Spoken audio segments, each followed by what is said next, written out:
My mother-in-law called my husband's ex her true daughter-in-law and invited her to every family event. So I made the entire family exclude her permanently. Colton and I got married 3 years ago after dating for 2 years. Before me, he was with Lindsay for 6 years, but they never got engaged because Lindsay kept saying she wasn't ready. She dumped him to go find herself in Europe and broke his heart. We met 8 months later at a cooking class and just clicked.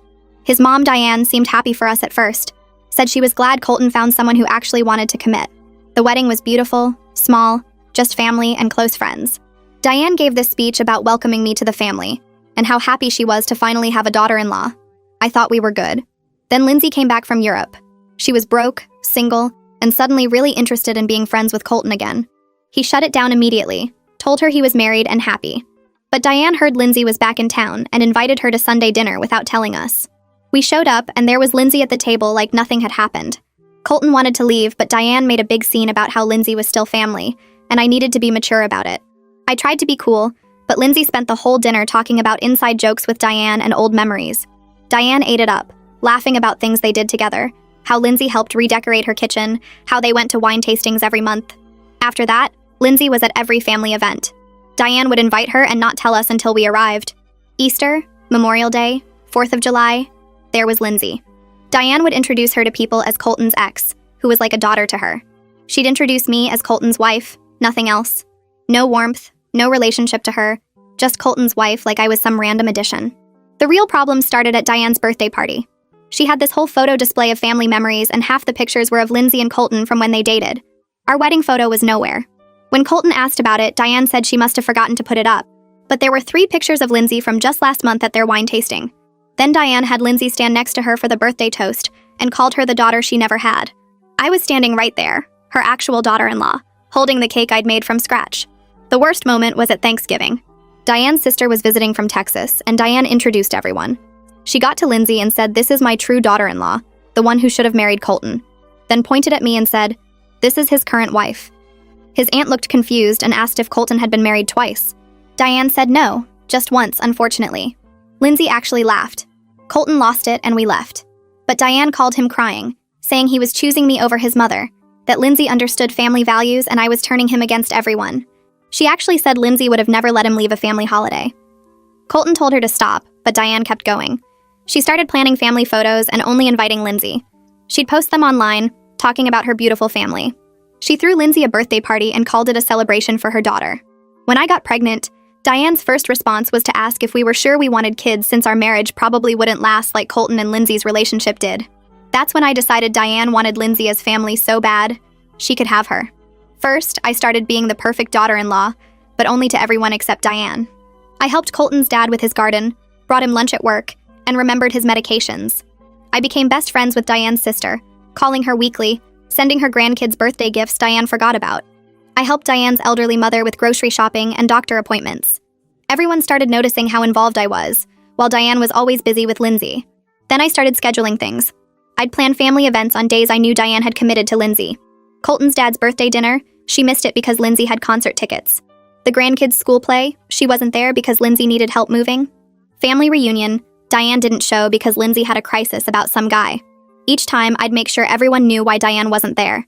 People started asking why Diane prioritized her son's ex over her actual family.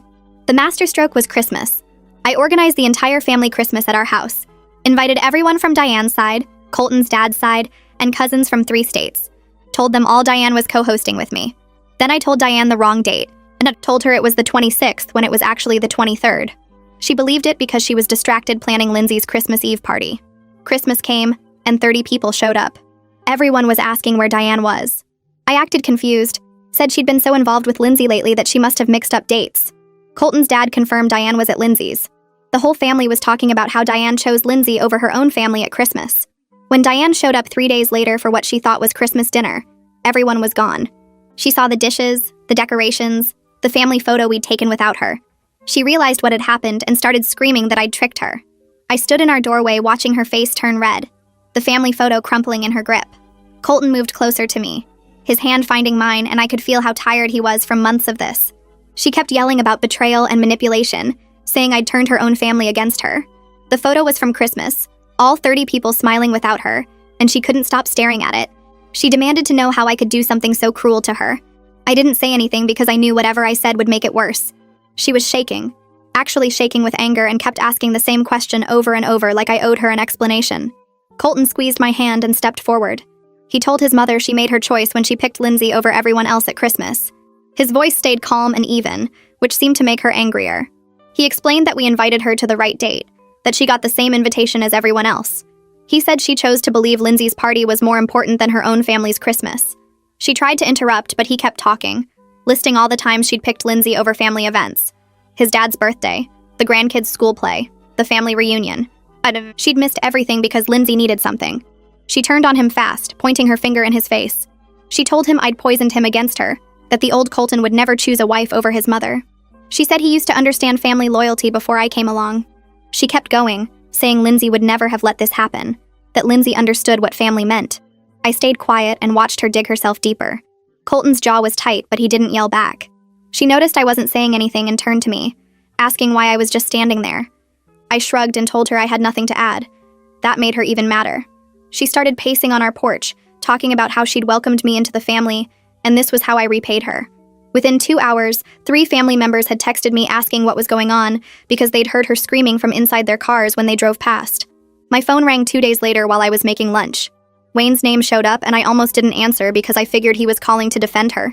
I picked up anyway, and he asked if we could meet for coffee without telling his wife. He said he needed to talk to me about everything that happened. I agreed to meet him at a diner across town where nobody from the family would see us. He sounded different on the phone, tired and sad instead of his usual cheerful self. He admitted he'd been watching this situation develop for months and felt terrible about staying silent. I told him I'd be there in an hour. The diner was one of those old places with red booths and a long counter. Wayne was already sitting in the back corner when I arrived. He stood up when he saw me and gave me an awkward hug. We ordered coffee and he started talking before the waitress even walked away. He told me his wife had been obsessed with Lindsay since before Colton and I got married.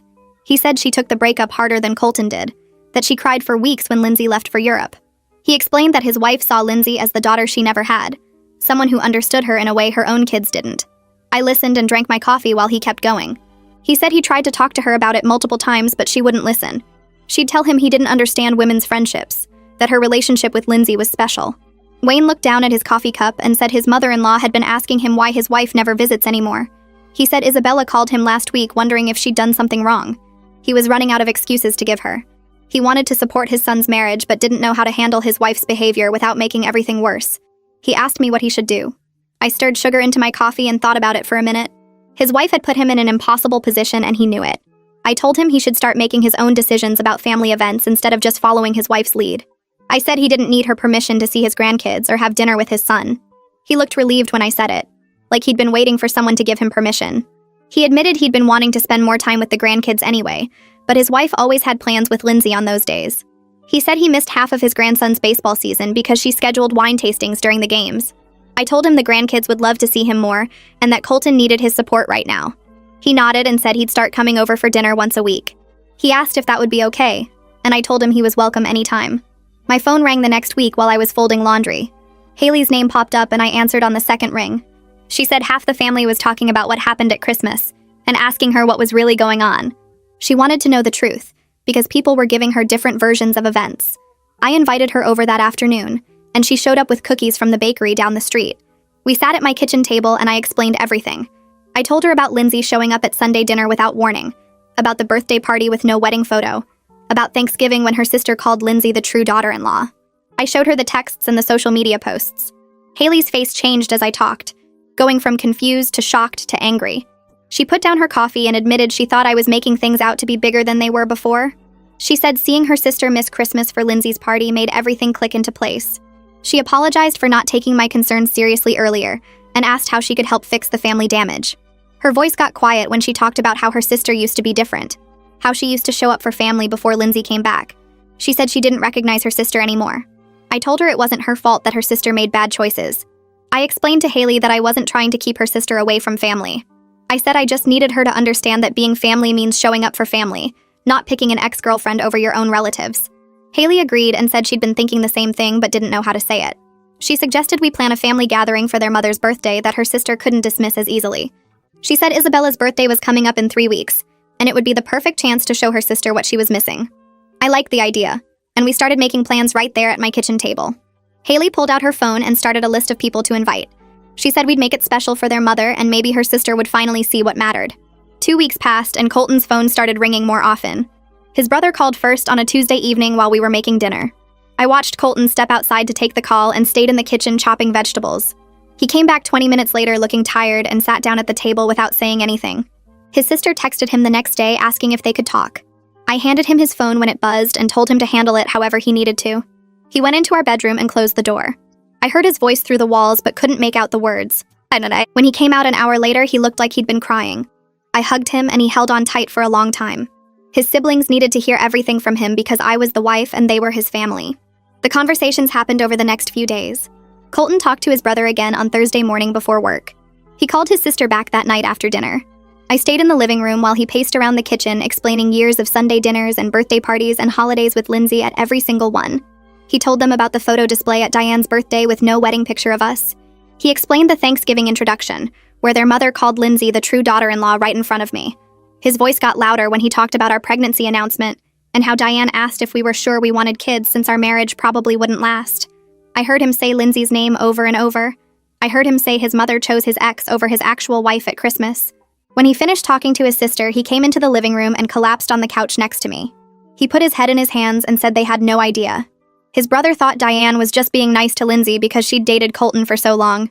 His sister admitted she noticed Lindsay at family events but figured their mother was trying to keep everyone comfortable. Neither of them realized Diane was actively pushing me out while pulling Lindsay in. Colton said his sister felt terrible for not seeing it sooner. She told him she noticed I wasn't in many family photos but thought I just didn't like having my picture taken.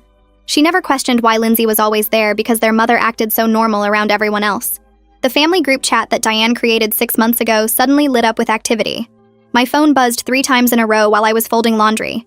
I picked it up and saw messages about planning Isabella's birthday party. Haley sent the first message asking what kind of cake their mother liked. Colton's sister responded saying Isabella loved chocolate with vanilla frosting. Someone suggested the Italian restaurant downtown. Another cousin said she could order flowers. I watched the messages come through and felt my stomach flip because this was actually happening. Diane jumped into the conversation within minutes. She sent a long message about how she should coordinate everything since Isabella was her mother. She listed all the things that needed to be done and assigned tasks to different people. Haley responded immediately saying she was already handling the planning with me. The chat went quiet for a few seconds. Then Diane sent 3 question marks. Haley typed back that we'd been working on the party for over a week and had everything organized. She said Diane was welcome to come and celebrate, but the planning was done. I screenshot the conversation and sent it to Colton without adding any comment. My phone buzzed again 5 minutes later. A private message from Diane popped up on my screen. I opened it and read the first line demanding to know why I was turning her family against her. She said I was manipulating everyone and destroying her relationships with her own children. The message got worse as it went on. She threatened to tell everyone what I really was. She said the family would see through my act eventually. She called me calculating and cruel. My hands shook as I screenshot every word. I sent the screenshots to Colton and put my phone face down on the counter. I didn't respond to Diane at all. Colton called his mother 30 minutes later. I heard his voice through the bedroom door telling her that threatening his pregnant wife was completely unacceptable. Diane's voice came through the phone loud enough that I could hear her crying from the other room. She said she was the victim and nobody understood what I'd done to her. Colton's voice stayed calm and firm.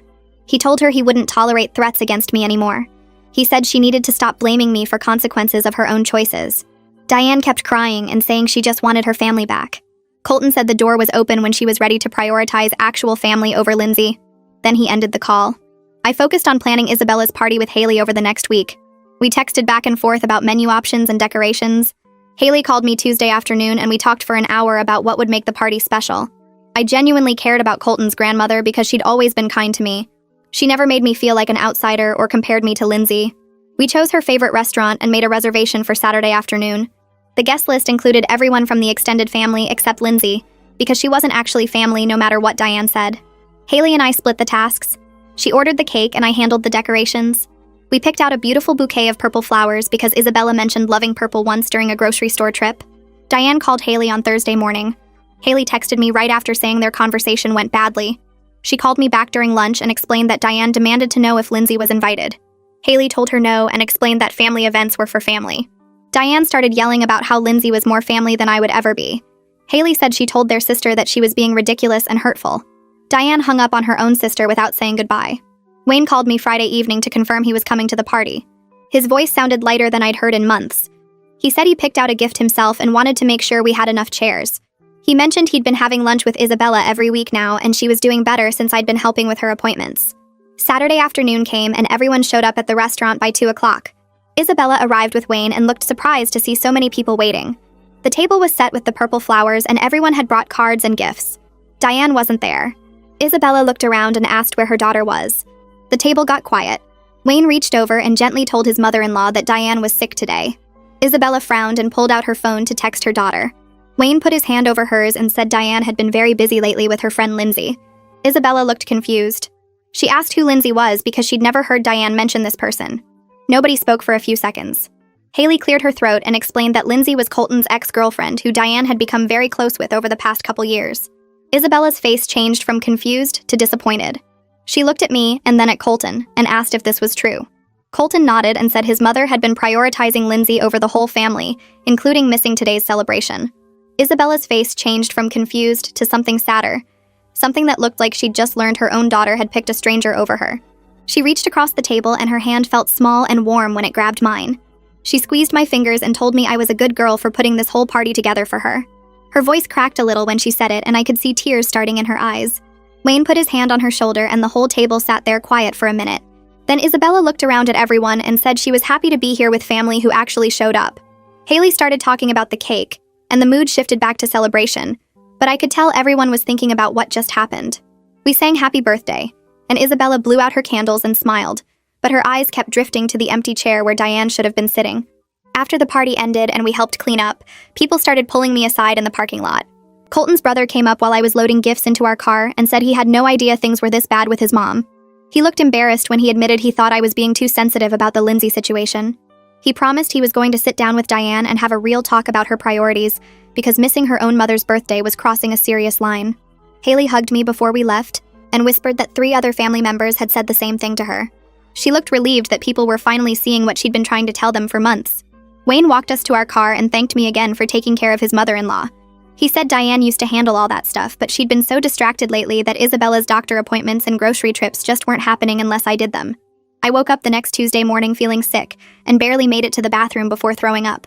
I was 4 months pregnant now, and the morning sickness was supposed to be getting better, but some days were still rough. Colton held my hair back and brought me crackers and water after. I sat on the bathroom floor for 20 minutes waiting to see if I'd throw up again. I had to call Haley and cancel our lunch plans because I couldn't imagine eating anything. Then I remembered I'd promised to help Isabella with her grocery shopping that afternoon, and I forced myself to get dressed and drive over there anyway. Colton kept asking if I was okay, and I could see the stress in his face. He'd been so supportive through the whole pregnancy, but dealing with his mother's behavior on top of my morning sickness was wearing him down. He offered to come with me to Isabella's, but I told him to go work on the nursery like he'd been planning. I needed him to have something positive to focus on, instead of just worrying about me all day. That Thursday night, Wayne showed up at our house with a toolbox and asked if Colton needed help with the baby's room. Colton looked surprised because his dad had never just dropped by like that before. Wayne explained that Diane was out with Lindsay again, and he didn't feel like sitting home alone. He started measuring the wall for shelves and asking Colton about paint colors. I made dinner for all 3 of us, and Wayne stayed until almost 10 o'clock, helping hang curtain rods and assemble the crib. He kept talking about how excited he was to be a grandfather and asking questions about due dates and baby names. When he was getting ready to leave, he mentioned that Diane hadn't asked him a single question about the nursery or the baby in weeks. His voice got quiet when he said it, and I could tell it bothered him more than he wanted to admit. Colton walked him out to his car, and they stood in the driveway talking for another 15 minutes. The next Thursday, Wayne showed up again with his toolbox, and this became our new routine.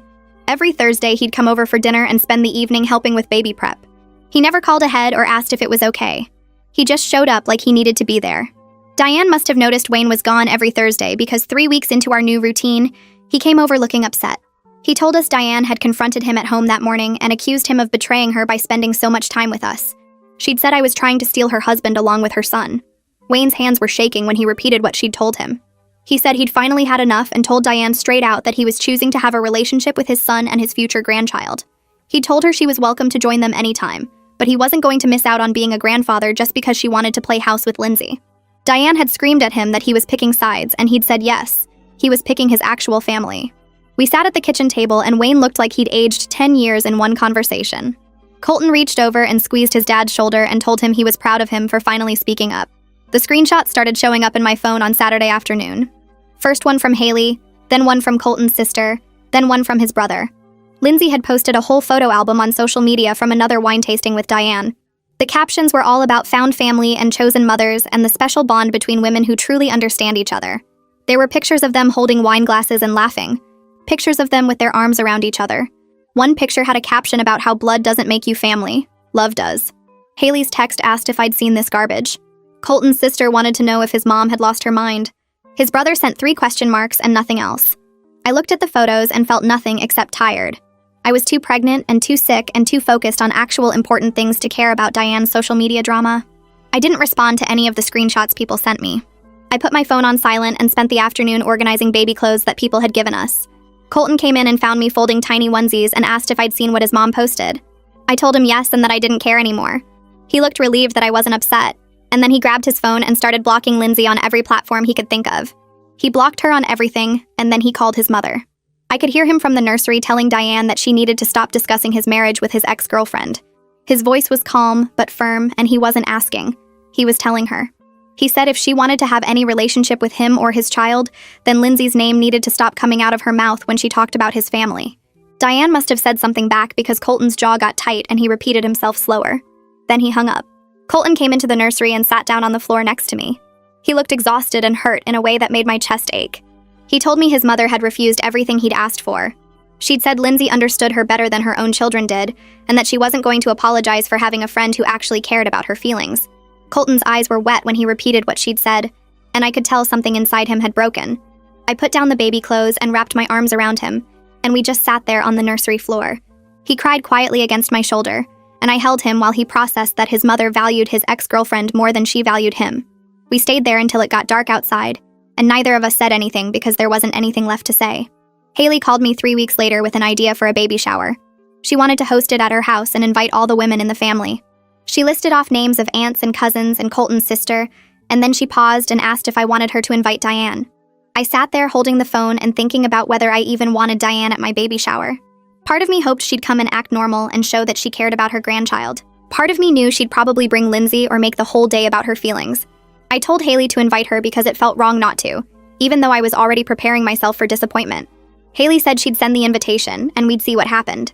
I spent the next 2 weeks trying not to think about whether Diane would show up, or whether she'd bring Lindsay as her +1. Colton kept telling me not to stress about it, but I couldn't help imagining different scenarios of how the day might go wrong. The baby shower happened on a Sunday afternoon at Haley's house, and I got there early to help set up decorations. Women started arriving around 1 o'clock, and the house filled up with Colton's aunts and cousins and family friends. Colton's sister brought a huge gift bag and hugged me tight. Wayne's sister came and brought homemade cookies. Isabella arrived with Haley and immediately started asking where the mom-to-be was sitting. By 2 o'clock, the living room was packed with women laughing and eating cake and playing baby shower games. Diane wasn't there. I kept watching the door thinking maybe she was just running late, but 3 o'clock came and went, and her chair stayed empty. Haley checked her phone and showed me that Diane had read the invitation 2 weeks ago, but never responded. At 4 o'clock, someone asked out loud where Diane was, and the whole room got quiet. Haley said she'd invited her, but Diane must have been too busy. Colton's sister made a disgusted sound and said their mother was probably out with Lindsay. The other women started talking openly about how strange it was that Diane kept missing family events. Someone mentioned Christmas, and someone else brought up Isabella's birthday. I sat there opening gifts while the women in Colton's family criticized his mother's absence and defended me without me having to say a single word. A generic gift card showed up in our mailbox 3 days later with no note, just Diane's name on the return address. The week after the baby shower, Colton's sister showed up at our house unannounced. She asked if we could talk privately, and I led her to the back porch while Colton stayed inside. She sat down and wouldn't look at me for a full minute before she started apologizing. She said she hadn't seen how bad things were with their mother until Christmas happened, and the whole family started talking. She admitted Diane had always been controlling about family stuff, but this situation with Lindsay showed something darker that she'd been ignoring. She told me about times growing up when Diane would pit the kids against each other or punish them by withdrawing affection for weeks. She said she thought their mom had gotten better with age, but watching her choose Lindsay over her own grandchild made her realize the problem never went away. I didn't know what to say, so I just listened while she cried and apologized for not standing up for me sooner. She hugged me before she left and said I was good for Colton and good for the family even if Diane couldn't see it. 2 days later, I got an email from Diane that was 3 pages long.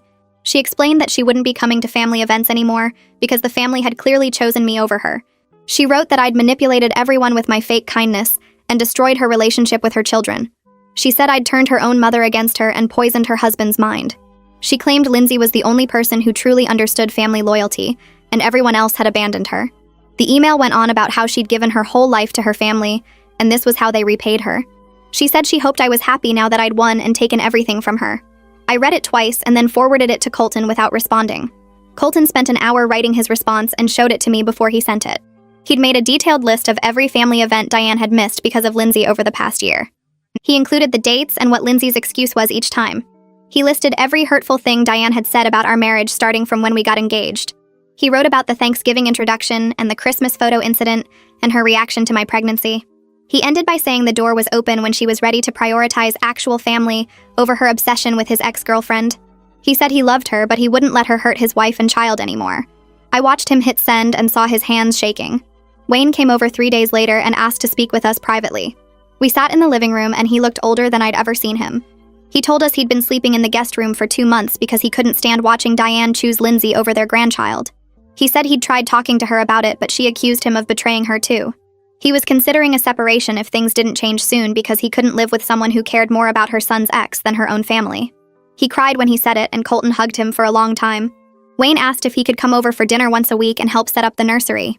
He said he didn't want to miss his grandchild's life because his wife had lost her mind. I was 6 months pregnant when my phone rang at 2 in the morning. It was Isabella calling from her bedroom saying she couldn't breathe right and her chest hurt. I asked if she'd called Diane, but she said Diane's phone went straight to voicemail. I told her I was coming to get her and woke up Colton. He wanted to drive, but I was already dressed and moving. I got to Isabella's house in 15 minutes and found her sitting on her bed in her nightgown looking scared. I helped her get dressed and walked her to the car. She kept apologizing for bothering me, and I kept telling her to save her breath. The emergency room was nearly empty at that hour. I got Isabella checked in and stayed with her while they ran tests and asked questions. The doctors were worried about her heart and wanted to admit her overnight for observation. I sat in her room while they hooked her up to monitors and brought her medication. She held my hand and told me I was a good girl.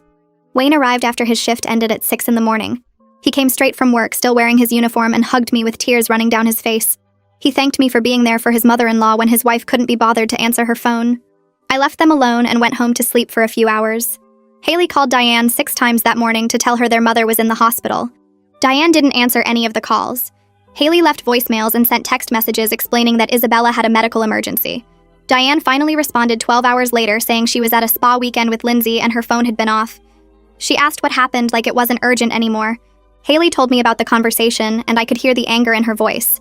She said their mother had chosen a spa day over knowing whether her own mother was dying. Isabella stayed in the hospital for 2 days while they ran more tests. Her heart was fine, but she had a bad infection that needed treatment. She recovered quickly with antibiotics, but Haley told me privately that Isabella was hurt. Diane couldn't be bothered to check her phone for an entire weekend. The family group chat exploded with people asking why Diane hadn't come to the hospital. Colton's brother posted that their mother had been at a spa with Lindsay instead of checking on her own mother. The family dynamics shifted right there in that chat. Even people who defended Diane before started questioning her priorities. Diane showed up at our house 4 days later without calling first. I answered the door 7 months pregnant, and she pushed past me demanding to know why nobody told her about Isabella's emergency. Colton came down the stairs holding his phone and showed her the call logs. Haley had called 6 times. Wayne had called 4 times. Colton had called twice. All the calls went to voicemail or weren't answered. Diane's face went red and she started yelling that we should have tried harder to reach her. Colton pulled up her text messages showing she'd read Haley's messages about the hospital within an hour, but didn't respond for 12 hours. I stood in our doorway with my hand on my pregnant belly, watching my mother-in-law try to blame everyone else for her own choices. She kept saying we didn't understand how important her friendship with Lindsay was and how much stress she'd been under. Colton's voice stayed calm when he told her she needed to leave. He said she couldn't come back until she was ready to apologize and change her behavior. Diane looked at me like I'd orchestrated the whole thing. She called me a manipulative witch and said I'd destroyed her family. Colton stepped between us and told his mother to get out of our house. She left crying and I locked the door behind her. I watched Colton close the door after his mother left, and the silence in our house felt heavy. He turned to me with exhaustion written all over his face and pulled me close without saying anything. My pregnant belly pressed against him and I felt him take a shaky breath. The next morning, my phone lit up with notifications from the family group chat. Diane had sent a long message claiming I'd stolen her son and turned the entire family against her. She wrote about how she'd always welcomed me, but I couldn't accept that Lindsay was important to Colton's past. Most people didn't respond at all, but a few relatives started asking questions. Colton's cousin asked why Diane kept missing family events if she cared so much about staying connected. Haley posted that their mother had been at a spa with Lindsay instead of checking on Isabella in the hospital. Wayne's sister pointed out that Diane chose Lindsay's party over Christmas with 30 family members. I didn't add anything to the conversation because I didn't need to. The family was finally seeing what I'd been dealing with for 3 years without me having to say a word. 3 days later, Wayne showed up at our door with his truck full of boxes.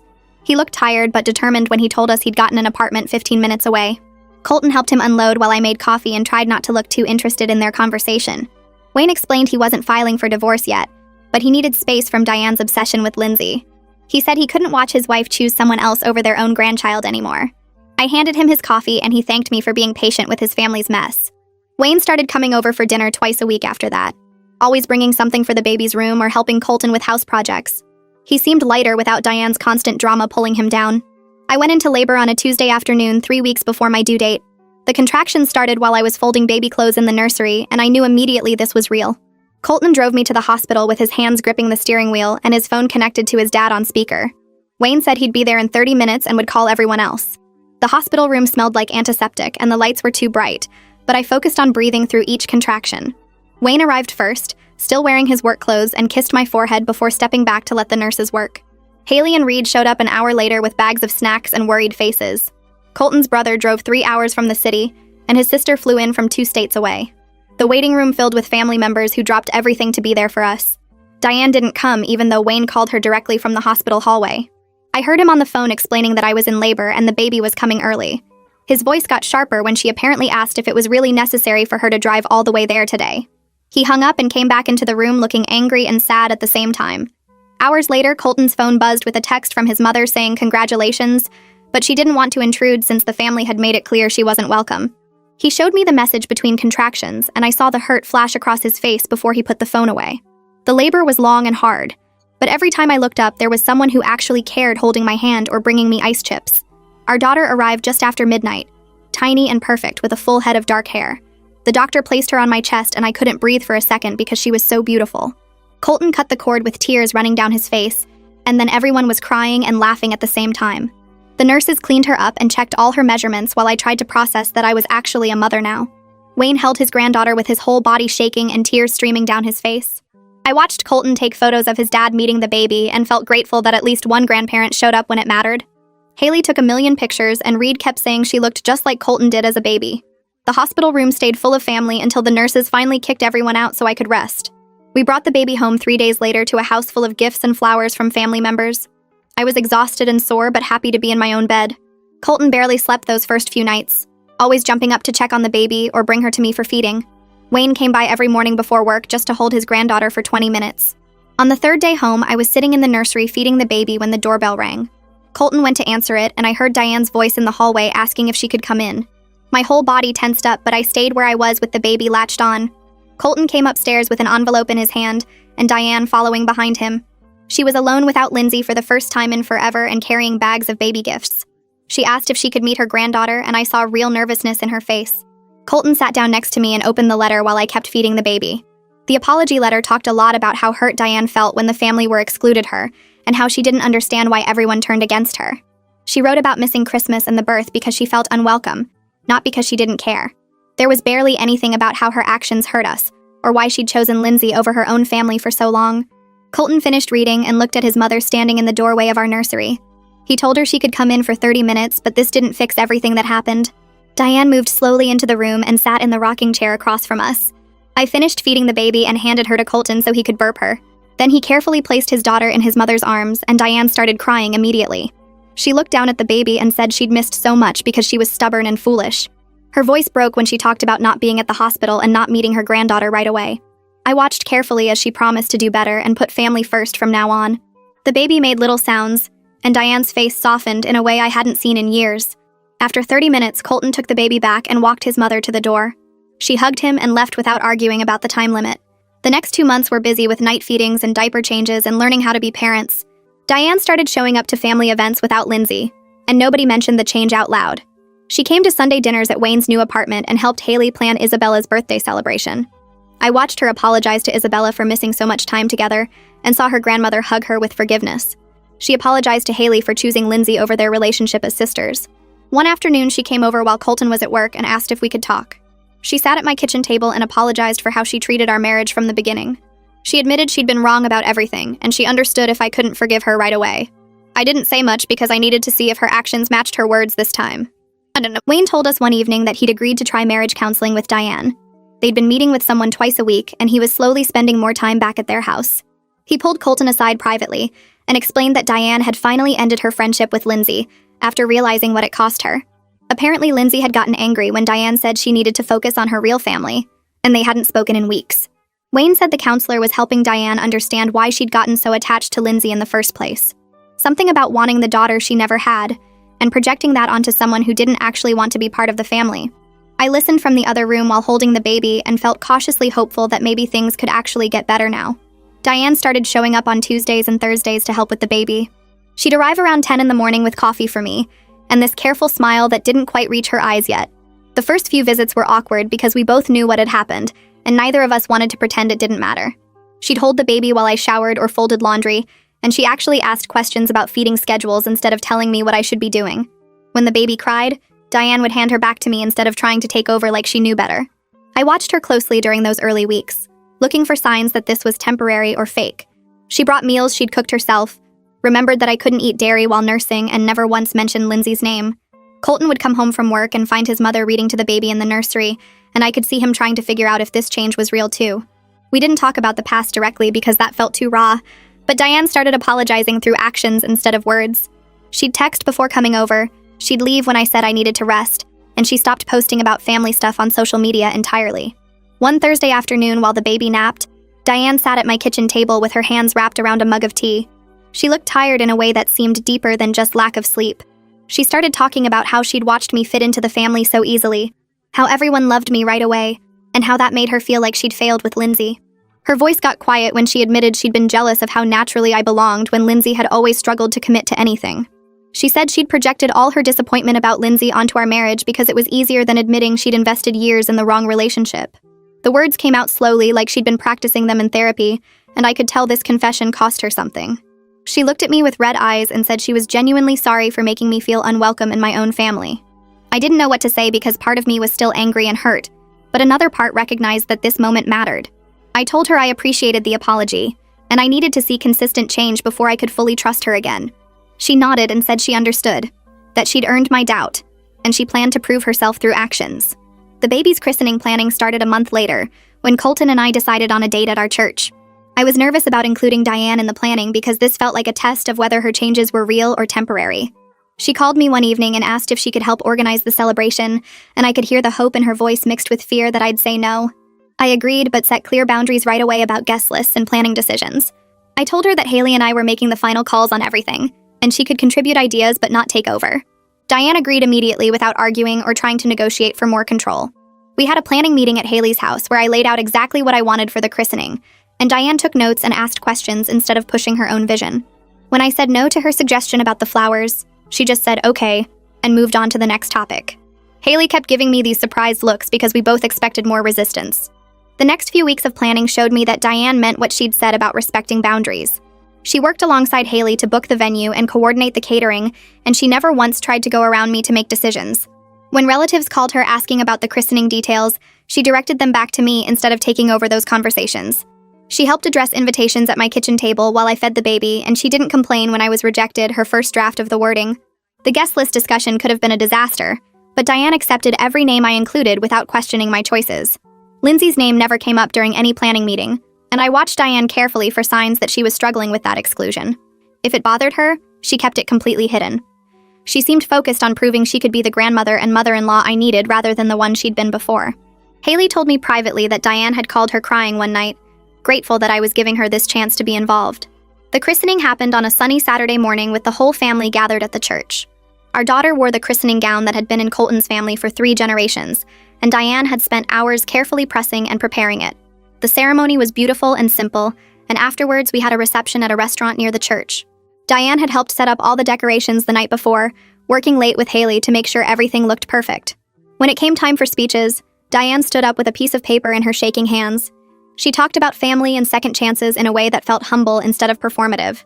She admitted she'd made serious mistakes in how she'd treated our marriage, and she thanked me specifically for giving her the opportunity to be part of her granddaughter's life.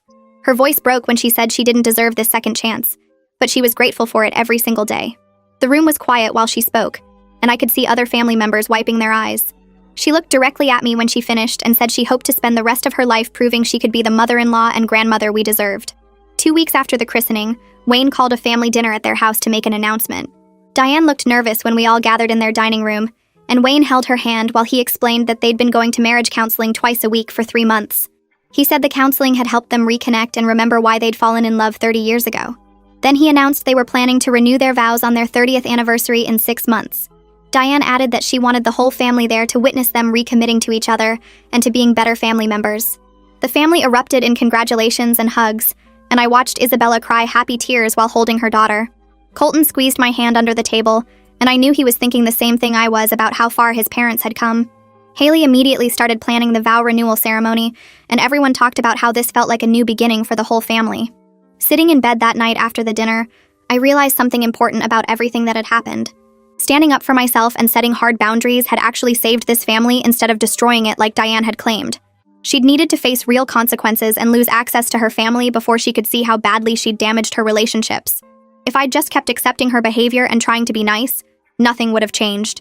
Diane would still be prioritizing Lindsay over her actual family, and the resentment would have kept building until something worse happened. The exclusion and isolation she'd experienced had forced her to examine her choices and get help. Wayne moving out had been the wake-up call she'd needed to understand she was destroying her marriage too. All the pain and conflict had led to this moment where healing was actually possible because everyone finally understood where the boundaries were. Colton found me in the nursery a few days later, watching our daughter sleep in her crib. He put his arms around me from behind and said he was proud of how I'd handled everything, even though it had been messy and painful. He told me our marriage was stronger because we'd faced this challenge together, and he'd never once doubted which side he was on. I leaned back against him and felt the truth of that statement. We'd been tested in ways most couples never face with family, and we'd come through it with our relationship intact. He'd chosen me over his mother repeatedly, and that had built a foundation of trust that would carry us through whatever came next. He said he used to worry about balancing his family and his marriage, but now he understood they weren't supposed to be in competition. His mother had created that false choice, and by refusing to accept it, we'd forced everyone to find a healthier dynamic. 6 months after our daughter's birth, family gatherings felt genuinely warm instead of tense and performative. Diane showed up to Sunday dinners at Wayne's house and helped cook instead of trying to run everything. She played with the baby on the floor and asked about my day like she actually cared about the answer. She'd rebuilt her relationship with Haley through consistent effort and regular phone calls. Wayne looked happier than I'd seen him in years, spending time with his granddaughter and planning the vow renewal with actual excitement. Colton's siblings had started including us in more family activities because the drama had finally settled. Lindsay's name hadn't come up in months, and nobody seemed to know or care what she was doing anymore. The family photos Diane posted now actually included me and our daughter, with captions about being blessed and grateful. I'd stopped waiting for the other shoe to drop because Diane's changes had remained consistent through holidays and stressful moments. Isabella's health had improved significantly with regular family support and weekly visits from multiple relatives. She told me one Sunday afternoon that I was her favorite granddaughter-in-law, which made everyone at the table laugh. Diane smiled when she said it instead of looking hurt or jealous. The family joked that I'd earned that title through hospital visits and birthday parties, and Isabella agreed while patting my hand. She pulled me aside later and said she was proud of me for standing up for myself when her daughter was being unreasonable. She admitted she'd been worried about Diane's obsession with Lindsay, but hadn't known how to address it without making things worse. Now she felt like she had her daughter back, and she thanked me for forcing the confrontation that led to real change. Thanksgiving arrived 10 months after our daughter's birth, and the whole family gathered at Wayne's house because he'd offered to host instead of Diane doing it like usual. The kitchen smelled like turkey and stuffing while everyone crowded around talking and laughing with plates balanced on their laps. I was helping clear dishes when Diane appeared next to me at the sink and touched my arm gently.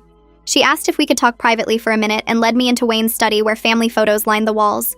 Diane's hands twisted together as she looked at me with tears in her eyes and said she needed to thank me for something important. She said I could have given up on this family when she made it nearly impossible to be part of it. But instead I fought for my place here and forced everyone to see what really mattered. Her voice cracked when she admitted she was wrong about everything. Wrong about Lindsay. Wrong about our marriage. Wrong about what family actually meant. She said she was grateful I didn't let her destroy what Colton and I had built together, because watching us now showed her what a real partnership looked like. 3 weeks later, I took a pregnancy test in our bathroom and stared at the positive result with my heart racing. Colton was the first person I told, and he picked me up and spun me around while grinning like crazy. Then I called Diane before telling anyone else in the family, and her reaction made me cry. She started sobbing happy tears over the phone and immediately started talking about planning a celebration dinner with everyone.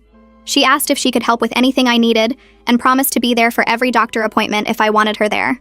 The difference between this pregnancy and my first one hit me hard because last time she'd questioned whether we should even have kids. Wayne pulled Colton aside one evening when they were working on the nursery together for our second baby.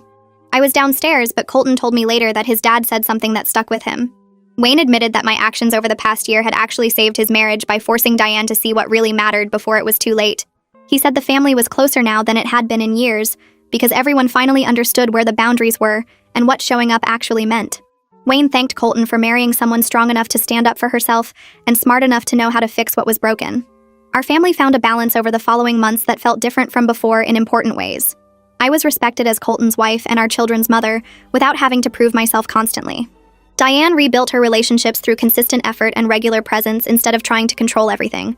Everyone understood now that showing up mattered more than history or past relationships. Sunday dinners happened at different houses with genuine warmth instead of tension. Diane brought toys for our daughter and asked about my pregnancy symptoms like she actually cared. Wayne looked relaxed and happy when he talked about becoming a grandfather again. The family photos Diane posted online now included all of us with captions that felt real instead of performative. It wasn't perfect because families never are, but it was real and honest. That was better than the fake harmony we had before when everyone pretended not to notice the problems. We'd all learned that sometimes you have to break things completely before you can build them back stronger.